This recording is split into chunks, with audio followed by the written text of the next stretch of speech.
We're going to have another catastrophe sooner than later. It'll be bigger than 2008, but the next one's going to be strike three. We've had 2 warnings. They've been ignored. The 3rd time, it's game over.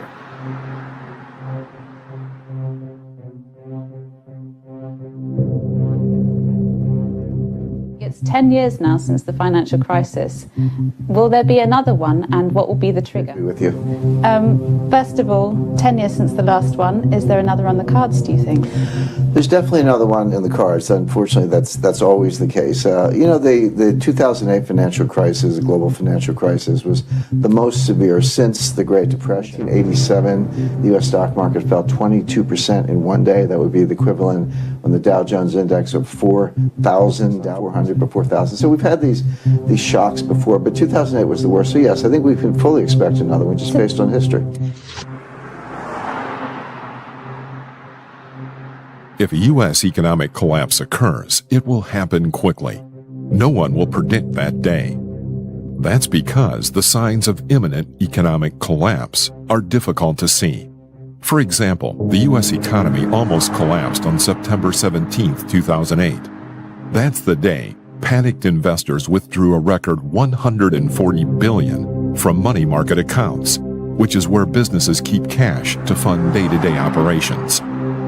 If withdrawals had gone on for even a week, the entire economy would have halted. That meant trucks would stop rolling, grocery stores would run out of food, and businesses would shut down. For more, see September 2008 run on the money markets. Fortunately, the Federal Reserve Chairman and U.S. Treasury Secretary noticed the signal and knew what it meant. Ben Bernanke was a Great Depression scholar. Hank Paulson was a Wall Street veteran. Their bailout plan supplied enough cash to stop the panic. For more, see 2008 financial crisis. The Fed was created to address financial panics, and its independence and its ability to act quickly is a key feature of what the Fed is about. And if we had not done that, and if the financial system had imploded and the economy had plunged into even a deeper depression, I think the populist reaction would have been pretty bad as well. So we were kind of stuck one way or the other. So we did the right thing, I hope. We tried to do the right thing. Another example occurred during the Great Depression.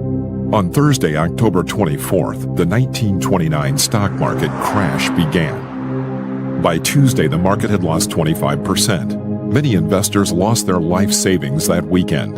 The Dow didn't recover until 1954. That's how close the U.S. economy came to a real collapse, and how vulnerable it is to another one. We are in a big, fat, ugly bubble. We have the worst financial recovery in 65 years. In the last 8 years, the past administration has put on more new debt than nearly all of the other presidents combined. Everything, in a way, is a bubble, and the currency situation is in a bubble, and that's why there's not room for optimism about the current system. The global situation has created an environment for financial panic. The U.S. stock market is going to crash, or the dollar is going to crash. It's the biggest bubble I've seen in history, and now we have a bigger stock bubble by far than ever, larger real estate bubbles in many cities, and extreme around the world. So when is this going to happen? Later this year or next. Later this year or next. Write it down. And how big a crash could we be looking at? It's going to be the worst in your lifetime. I've had some pretty big ones in my lifetime. It's long. It's going to be the biggest in my lifetime, and I'm older than you. No, it's going to be serious stuff. I think the next crisis is going to kill the dollar.